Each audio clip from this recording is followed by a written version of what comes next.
آپ کو پتہ ہے مدینہ طیبہ سے جب میرے آقا صلی اللہ علیہ وسلم احد کے میدان میں گئے تھے،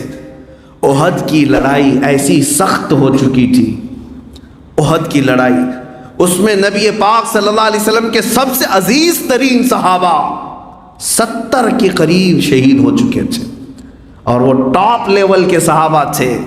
جس میں حضرت امیر حمزہ ہے جو حضور کے باڈی گارڈ کی طرح رہتے ہیں،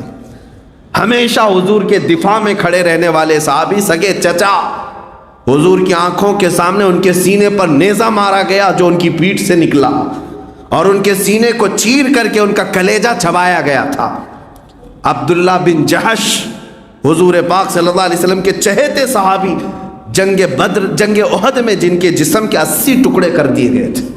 اور ایک ایک ٹکڑے کو سوئی میں پیرو کر کے ہار بنا کر کے کافروں نے پہنا تھا۔ اسی جنگ میں حضرت مصعب بن عمیر جو رسول اللہ صلی اللہ علیہ وسلم کے سفیر تھے، ترجمان، ایمبیسیڈر، بادشاہوں تک اسلام کی تبلیغ پہنچانے والا کام کرتے تھے، وہ شہید ہوئے تھے۔ مین ارکان حضرت سعد ابن ربی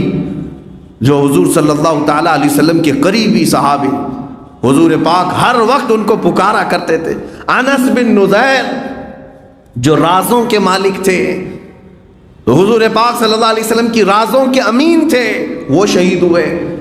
وہ ایسے شہید ہوئے تھے کہ ان کی انگلی کے علاوہ ان کا جسم کا کوئی حصہ ہی نہیں ملا،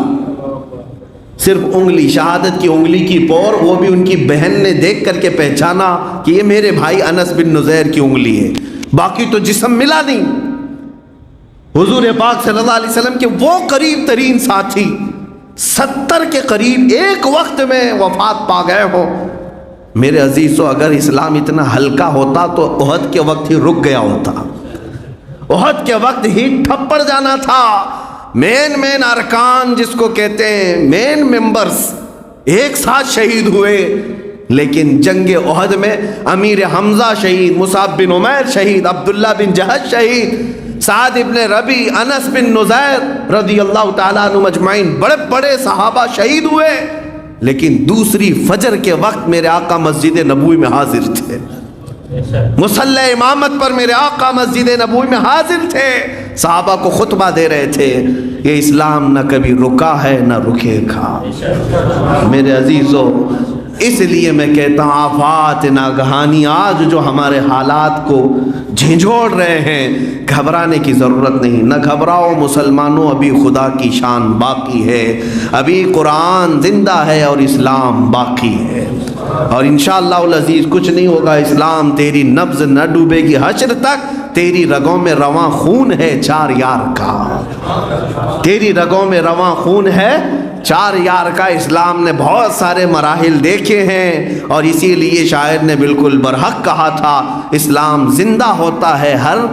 کربلا کے بعد، اسلام زندہ ہوتا ہے ہر کربلا کے بعد۔ قربانیاں دینی ہوں گی، ان مصائب کا سامنا کرنا ہوگا۔ جب مصیبتیں زیادہ آ جائیں تو گھبرانا نہیں، حضور کی سیرت پڑھ لینا، حضور پاک کی سیرت پڑھنا، اور قرآن سچ کہتا ہے ان سے بہترین آئیڈیل کوئی ہو ہی نہیں سکتا ہمارے لیے۔ وہ افریقاؤں کے لیے، امریکنز کے لیے، ہندوستانیوں کے لیے، پاکستانیوں کے لیے، پوری دنیا کے عربوں کے لیے، جس خطے میں بھی انسان جیتا ہے، سب کے لیے میرے رسول کی زندگی آئیڈیل ہے، نمونہ عمل ہے، اور بلا چون چرا اور بغیر کسی اعتراض کے، بغیر کسی شک و شبہ کے ہر انسان میرے آقا کے پیچھے چل سکتا ہے۔ صرف چل ہی نہیں سکتا، جو چلے گا وہ فائز المرام بھی ہو سکتا ہے، بلند و بالا مقامات بھی حاصل کر سکتا ہے۔ اس لیے کہ صحابہ نے یہ ثابت کر دکھایا، مدینہ طیبہ میں جو میرے آقا کے پیچھے چلنے والے صحابہ تھے،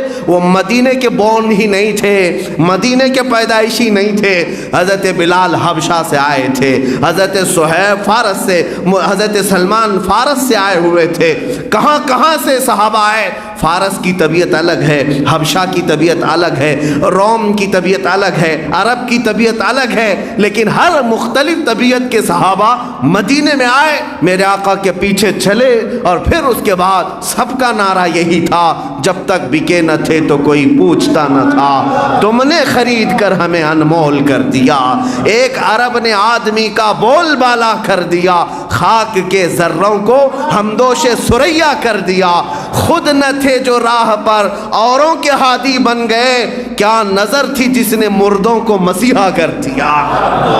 اللہ کریم زندگی بھر میرے مصطفیٰ کے قدموں میں ہمیں عطا فرمائے، حضور پاک صلی اللہ تعالیٰ علیہ وسلم کی عزت کی پہرے داری اور ان کے ناموس کی پہرے داری کی توفیق عطا فرمائے۔ اے رب کریم آخر میں تیرے دربار میں یہی التجا ہے، جب تک زندہ رکھے تیرے حبیب کا وفادار بنا کر رکھ، جب دنیا سے جانا ہو تو تیرے حبیب کی محبت میں ہمارا جنازہ اٹھا۔